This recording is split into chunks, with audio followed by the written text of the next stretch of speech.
तो आज हमारा वीडियो 2 का पार्ट 5 स्टार्ट होने जा रहा है। मतलब क्या, डिटर्मिनेट एरर के मैं टाइप पढ़ा रही हूँ, राइट। डिटर्मिनेट एरर कौन सी एरर होती है? एरर का मतलब क्या होता है? मिस्टेक, गलतियां जो हमारा रिजल्ट सही आने, हम कोई एक्सपेरिमेंट कर रहे हैं और उसका रिजल्ट सही नहीं आ रहा है किन्हीं गलतियों के कारण, बट मैं उनको यदि डिटरमाइन कर सकती हूँ कि मेरे से कहाँ गलती हुई है तो उसको बोला जाता है डिटर्मिनेट एरर, राइट। तो आप देखिएगा जरा कि डिटर्मिनेट एरर टोटली 10 टाइप की होती है जो मैं आपको हर वीडियो में बता रही हूँ, राइट। तो मैंने कौन कौन सी कवर करवा दी है? Absolute error, relative error, proportional error, operational, personal, instrumental, reagent error. यहां तक मैंने आपका कवर करवा दिया। आप चाहें तो किस में जाके देख सकते हैं? प्लेलिस्ट में जाके आराम से देख सकते हैं और अपने नोट्स बना सकते हैं।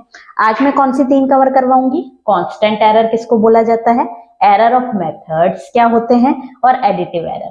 तो आपका एक क्वेश्चन कंप्लीट हो जाएगा। Write down the types of determinate error. Determinate error के कितने टाइप होते हैं और हर एक टाइप को मैंने डीपली एक्सप्लेन किया है, तो आप जरूर से प्लेलिस्ट में जाके देखिए। तो चलिए देखिए, 3 एरर में से सबसे पहली एरर कौन सी? Constant error. कांस्टेंट एरर नाम से समझ में आ रहा है कि एरर कांस्टेंट रहेगी। अब कैसे कांस्टेंट रहेगी वो अपन समझते हैं। तो पहले एग्जांपल देखते हैं, उससे आपको समझ में आ जाएगा। तो डेफिनेशन पढ़ते हैं, उल्टा करते हैं तो आपको जल्दी समझ में आएगा, राइट। तो देखिएगा जरा, मान लीजिए ट्रू वैल्यू। ट्रू वैल्यू का मतलब होता है कि मैंने आपको बोला मेजर करके लाइए 10 ग्राम कोई सब्सटेंस है ना, कोई पाउडर, सपोज करो पैरासिटामोल है, कि आप 10 ग्राम वे करके लाइए।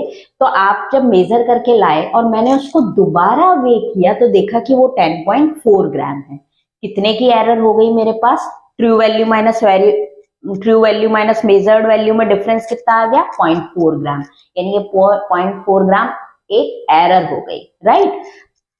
फिर मैंने आपको बोला 20 ग्राम वे करके लाइए, आप वे करके लाए उसी बैलेंस पे, है ना, उसी इलेक्ट्रॉनिक बैलेंस पे 20.4, फिर एरर कितनी हो गई? 0.4 ग्राम हो गई। पहले भी 0.4 ग्राम थी, अभी भी 0.4 ग्राम। फिर मैंने आपको तीसरी बार बोला कि आप उसी इलेक्ट्रॉनिक बैलेंस पे दोबारा वे करके लाइए, तो 30 ग्राम वे करने के लिए बोला आपकी बात। तो आप कितना, जब मैंने चेक किया तो आप कितना वे करके लाए? 30.4 ग्राम। फिर डिफरेंस कितना होगा के हो गया? 30.4 और 30 में 0.4 का हो गया, तो कितना एरर आ गया? 0.4 ग्राम। तो हर बार देखिए एरर सेम आ रही है। 0.4 ग्राम जब आप वे कर रहे हैं 10 ग्राम, 20 ग्राम वे कर रहे हैं तब भी 0.4 ग्राम एरर आ रही है, 30 ग्राम वे कर रहे हैं तब भी 0.4 ग्राम एरर आ रही है, ठीक है। तो ये एरर क्या है? आपकी कांस्टेंट है। तो इस टाइप की एरर को क्या बोला जाता है? Constant error.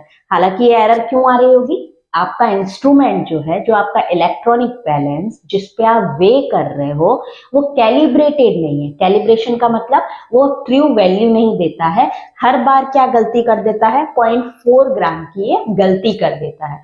बट मुझे उससे मतलब नहीं, मुझे क्या मतलब है? कांस्टेंट एरर से। तो कांस्टेंट एरर क्या, हर बार कांस्टेंट एरर सेम आएगी, ये इस बात पे डिपेंड नहीं करेगी कि आपकी ट्रू वैल्यू, यानी मैंने आपको कितना मेजर करने के लिए बोला है, ठीक है। मैंने 10 ग्राम मेजर करने के लिए बोला तब भी आपकी एरर आई 0.4 ग्राम। मैंने 20 ग्राम मेजर करने के लिए बोला तब भी आपकी एरर आई 0.4 ग्राम। मैंने 30 ग्राम मेजर करने के लिए बोला तब भी आपकी वैल्यू आई 0.4 ग्राम। यानी इस बात पे डिपेंड नहीं कर रही है कि आपके जो सैंपल साइज है ना, आपकी जो सैंपल साइज है वो कितना है, इस बात पे ये डिपेंड नहीं कर रहा है, राइट। तो अब देखिए आप, यानी एरर तो कांस्टेंट है, चाहे मैं सैंपल साइज बढ़ाती चली जा रही हूँ, देखिए ट्रू वैल्यू बढ़ाती चली जा रही हूँ तो भी आपका एब्सोल्यूट जो एरर आ रही है वो कांस्टेंट आ रही है। तो इस टाइप की एरर को क्या बोला जाता है? Constant error. मेजर्ड वैल्यू नहीं, ट्रू वैल्यू। और यहां पे आप लिख सकते हैं सैंपल साइज।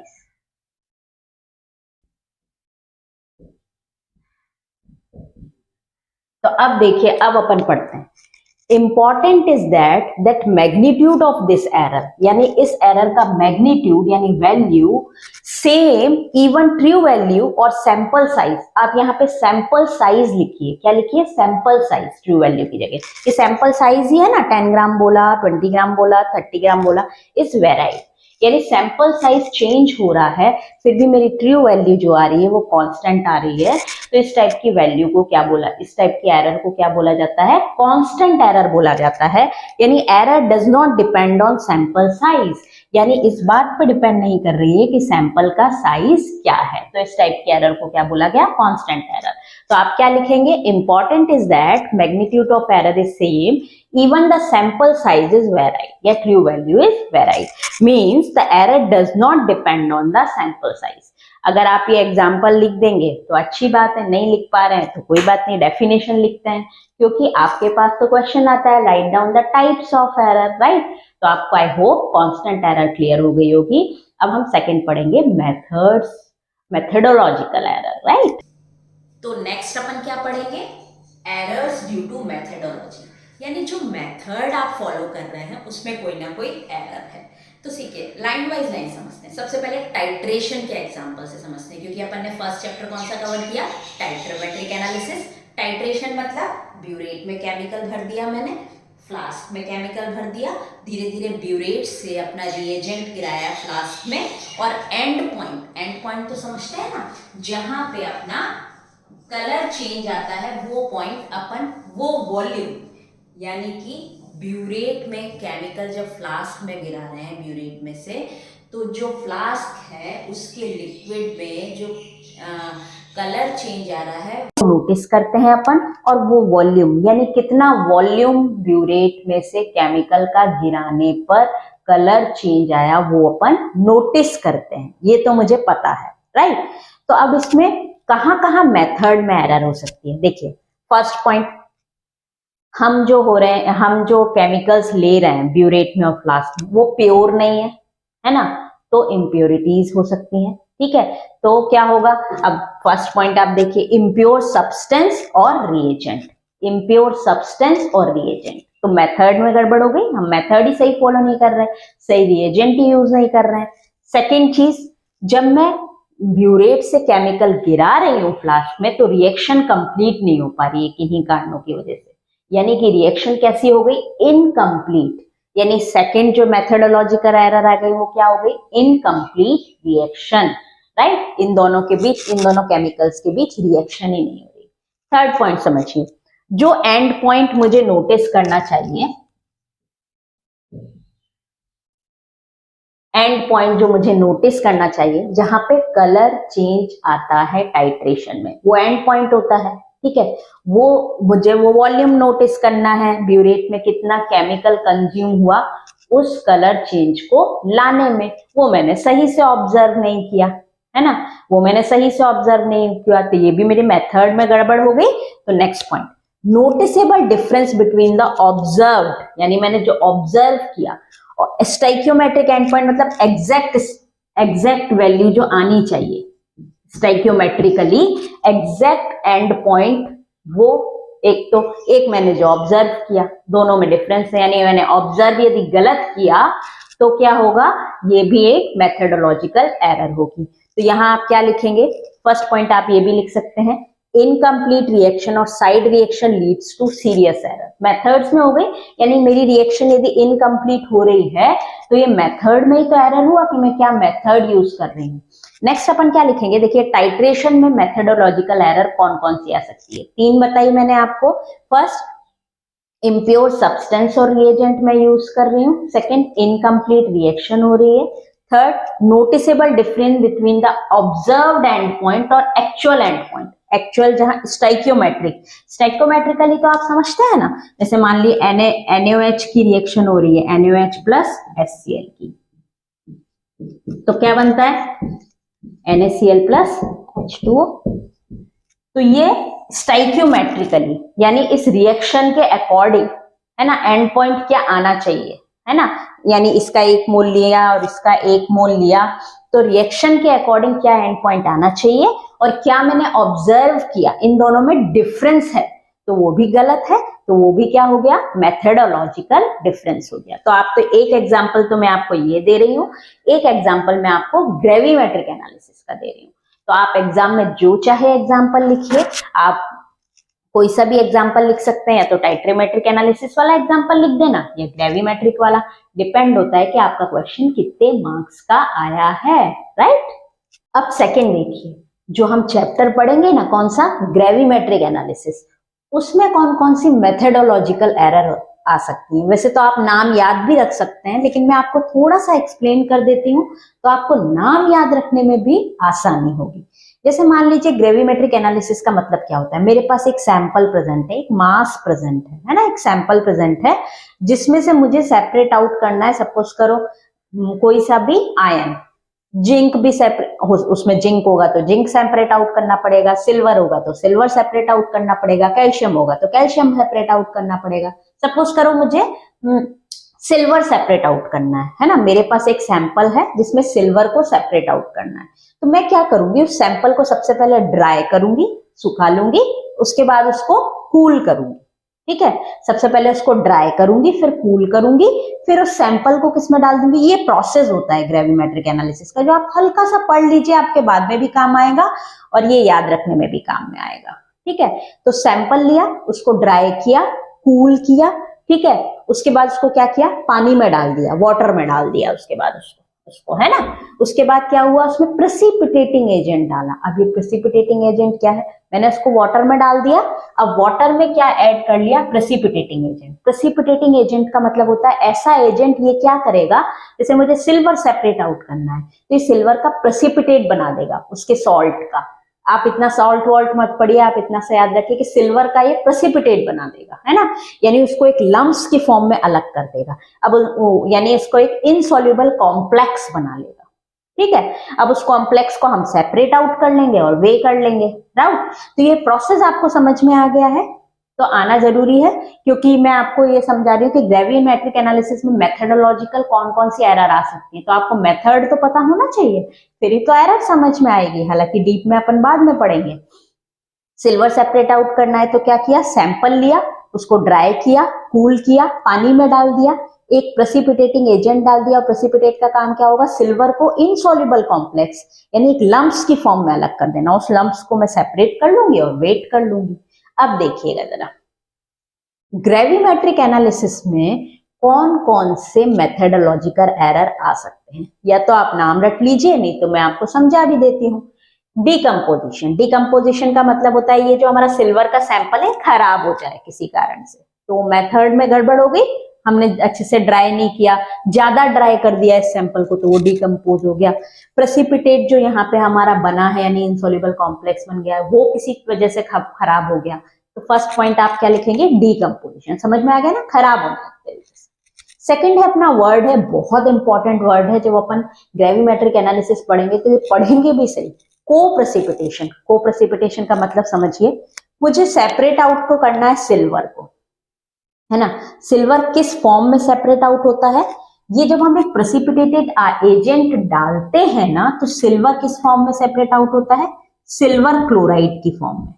यानी सिल्वर किस में कन्वर्ट हो जाता है, सिल्वर क्लोराइड में, और एक इनसॉल्युबल कॉम्प्लेक्स या लम्प्स बन जाता है, वो सेपरेट आउट हो जाता है। लेकिन को-प्रेसिपिटेशन का मतलब होता है सिल्वर क्लोराइड के साथ यदि इस सैंपल में और भी आयंस प्रेजेंट है, सपोज करो जिंक प्रेजेंट है, कैल्शियम प्रेजेंट है, ठीक है, तो मुझे तो किसको सेपरेट आउट करना है, सिल्वर क्लोराइड को। लेकिन सिल्वर क्लोराइड के साथ सपोज करो कैल्शियम भी प्रेसिपिटेट आउट हो गया, यानी कैल्शियम का भी इनसॉल्युबल कॉम्प्लेक्स बन गया, तो ये तो गड़बड़ हो गई, एरर हो गई। ये तो मुझे चाहिए केवल सिल्वर क्लोराइड, लेकिन इसके साथ और भी आयंस उस सैंपल में प्रेजेंट थे, वो आयंस भी सेपरेट आउट हो गए, वो तो मुझे चाहिए ही नहीं थे, मुझे तो सिल्वर चाहिए था। तो इस प्रोसेस को क्या बोला अपन ने, को-प्रेसिपिटेशन। को यानी साथ में प्रेसिपिटेट होना, सिल्वर क्लोराइड के साथ और कोई सा आयन भी प्रेसिपिटेट हो गया जो मुझे चाहिए नहीं था, राइट।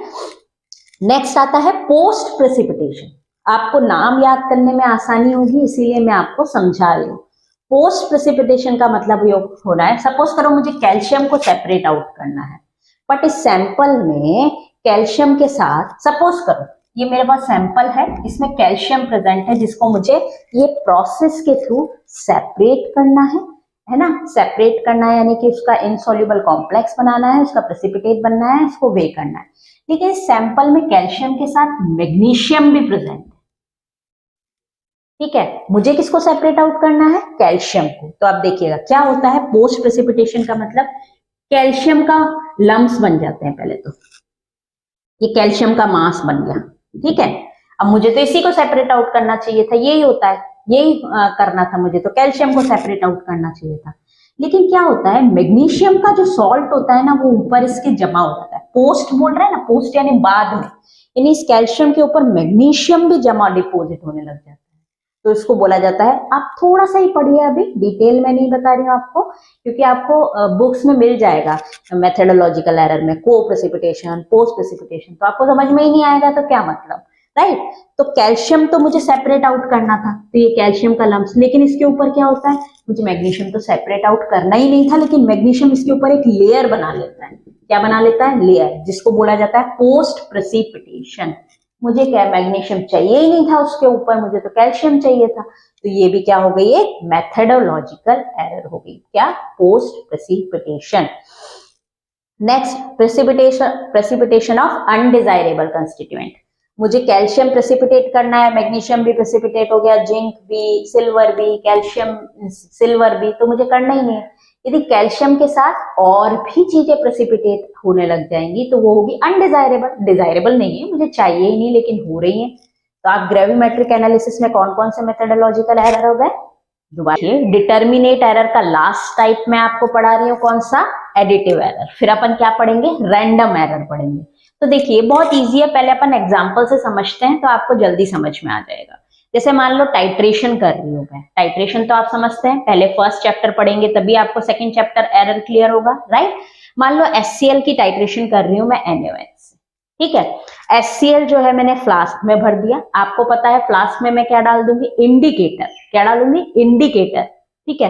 धीरे धीरे मैं NaOH से NaOH और NaOH किस में भर दूंगी, ब्यूरेट में, और ब्यूरेट से NaOH धीरे धीरे किस में गिराती जाऊंगी, इस फ्लास्क में। कब तक गिराऊंगी, जब तक HCl खत्म नहीं हो जाता, ठीक है। अब मुझे पता कैसे लगेगा भाई HCl खत्म हो गया, तो कलर चेंज आता है। कलर क्यों चेंज आता है, जो मैं इंडिकेटर डालती हूँ आपको पता है ये एसिड में कैसा रहता है, यदि मैं इस एसिड में उस इंडिकेटर यानी उस केमिकल को डाल दूंगी तो वो कलरलेस रहेगा, ठीक है। कैसा रहेगा, कलरलेस रहेगा, कोई कलर नहीं देगा, यानी अभी इस लिक्विड का क्या है, कोई कलर नहीं है, ठीक है। बट जैसे ही मैं NaOH डालती जाऊंगी डालती जाऊंगी डालती जाऊंगी, ये एक पॉइंट आएगा जब ये HCl, चूंकि फ्लास्क में HCl कम है, खत्म हो जाएगा, ठीक है। अब एक ड्रॉप भी और NaOH डालूंगी तो वो जाकर किससे रिएक्ट कर जाएगा, इस इंडिकेटर से, और इंडिकेटर जो हमारा है, जो केमिकल हमारा है फेनोल्फथलीन जिसको बोला जाता है, वो NaOH में कैसा कलर देता है, पिंक। देखो ये इंडिकेटर कौन सा यूज कर रही हूं मैं, फेनोल्फथलीन। इसकी प्रॉपर्टी होती है क्या, NaOH में कैसा कलर देगा, ये पिंक, और HCl में कैसा कलर देगा, ये कलरलेस रहेगा, ठीक है। ये कलरलेस है, जैसे ही मैं डालती गई NaOH, डालती गई HCl, अब एक ड्रॉप भी डालूंगी तो वो किससे रिएक्ट करेगा, इस फेनोल्फथलीन से, और फेनोल्फथलीन NaOH के साथ यानी बेस के साथ, NaOH के साथ, याद रखिए कैसा कलर देगा, पिंक कलर। अब देखिए, अब मैं समझती हूँ एरर। देखिए ये मेन रिएक्शन तो क्या होती है, कब तक करानी चाहिए रिएक्शन, जब तक कि HCl खत्म नहीं हो जाता, तब तक मैं ब्यूरेट से NaOH डालती रहूंगी डालती रहूंगी डालती रहूंगी डालती रहूंगी। एक पॉइंट आएगा जब 10 ml HCl पूरा खत्म हो जाएगा, तो मुझे तो उस पर रोक देना चाहिए कि भाई अब HCl खत्म हो गया है, तो अब मुझे NaOH डालने की जरूरत नहीं है, ठीक है। बट मुझे पता तो चलता नहीं है कि HCl खत्म हो गया है, पता कैसे चलेगा, ठीक है। इसीलिए मैं 1 ml थोड़ा सा और डाल के देखती हूँ, है ना। और वो क्या होता है, 1 ml थोड़ा सा डाल के देखती हूँ, यदि कलर चेंज आ गया इसका मतलब HCl खत्म, अब मेरा NaOH किससे रिएक्ट कर रहा है, इंडिकेटर से रिएक्ट कर रहा है। यानी जो मैंने एक्स्ट्रा 0.1 ml डाला है, 0.1 ml, 0.1 ml जो मैंने एक्स्ट्रा डाला है वो क्या है, हमारा एक्स्ट्रा पॉइंट है, वो हमें डालना ही पड़ेगा, क्योंकि कलर चेंज ही बता पाता है, जबकि रिएक्शन तो पहले ही कंप्लीट हो चुकी है, समझ रहे हैं आप। देखिए HCl तो पहले ही खत्म हो चुका है ना, यानी रिएक्शन कंप्लीट है ना। अब जब मैं NaOH एक पॉइंट भी और डालूंगी तो इंडिकेटर से रिएक्ट करेगा, यानी 0.1 ml यदि मैंने एक्स्ट्रा डाला तो वो इंडिकेटर से रिएक्ट करेगा, तो ये 0.1 ml क्या है, मैं एक्स्ट्रा डालती हूँ, ये क्या होगी, एरर। है ना, एक्स्ट्रा मुझे डालना ही पड़ेगा, एडिटिव है, तभी तो मुझे पता चलेगा कि रिएक्शन खत्म हो गई, मैं कंट्रोल नहीं कर सकती इस पे, ठीक है। तो ये 0.1 ml क्या हो गई, एरर। तो अब देखिए 10 ml HCl को कंप्लीट खत्म करने के लिए 10 ml NaOH की जरूरत पड़ती है, लेकिन मुझे डालना कितना पड़ता है, क्योंकि मुझे तो नोटिस करना कलर चेंज, क्योंकि मुझे पता नहीं है कि रिएक्शन कब, ऐसा थोड़ी कि 10 ml डाल दिया पूरा तो हो गई रिएक्शन, ऐसा नहीं होता है, ठीक है। तो मेरे को बस कलर चेंज देखना ही है, तो मैं 0.1 ml क्या डालूंगी, एक्स्ट्रा डालूंगी। तो वो 0.1 ml क्या है, एक्स्ट्रा एरर है, और वो क्या होती है, एडिटिव एरर, जो इसके साथ जुड़ी हुई होती है, इसको मैं अलग नहीं कर सकती, मुझे डालना ही पड़ेगा, वो एरर मुझे करनी ही है, ठीक है। अब मान लो 20 ml HCl के लिए न्यूट्रलाइज करने के लिए कितने ml NaOH की जरूरत पड़ती है, 20 ml NaOH की जरूरत पड़ती है, लेकिन मैं डालती कितनी हूँ, 20.1, यानी कितनी एरर हो गई, 0.1 ml की हो गई ना, 0.1 ml की एरर। यानी हर बार मुझे कलर चेंज के लिए 0.1 ml डालना ही पड़ेगा, और वो एक एडिटिव एरर है जो मेरे एक्सपेरिमेंट के साथ जुड़ी हुई है, जो मुझे करनी है, जो मेरी करनी है, नहीं जो हो ही जाती है, हो ही जाएगी ना, अपने आप ही हो जाएगी। कलर चेंज देखेंगे तभी तो अपन उसको नोटिस करेंगे, ठीक है। लेकिन ये इस बात पे डिपेंड नहीं कर रही है कि मैं सैंपल कितना ले रही हूँ। देखिए 10 ml HCl ले रही हूँ तब भी 0.1 ml एरर आ रही है मेरी, एडिटिव एरर, और 20 ml ले रही हूँ तब भी 0.1 ml एडिटिव एरर आ रही है। यानी अब पढ़िए, remains independent of the amount sample taken for the analysis. मैं सैंपल कितना ले रही हूँ, ये इस बात पर डिपेंड नहीं हो रही है एडिटिव एरर, ये तो कांस्टेंट आ रही है ना। यानी कि जो मैं एक्स्ट्रा डालती हूँ ना कलर लाने के लिए, वही एरर है, ठीक है, और वो तो करनी है, वो तो होगी ही सही, तो वो एडिटिव है, ऐड है हमारे एक्सपेरिमेंट में, राइट। तो आई होप आपको कांस्टेंट, मेथडोलॉजिकल और एडिटिव एरर आ गई होंगी, और डिटर्मिनेट एरर के सारे टाइप्स ऑफ क्लियर हो चुके हैं। अब मैं नेक्स्ट में क्या पढ़ाऊंगी, रैंडम एरर पढ़ाऊंगी। आप डेफिनेटली ये लाइन वाइज लाइन वीडियो देखिए, आपको धीरे धीरे फार्मास्यूटिकल एनालिसिस क्लियर होना स्टार्ट हो जाएगी। Thank you so much for watching this video.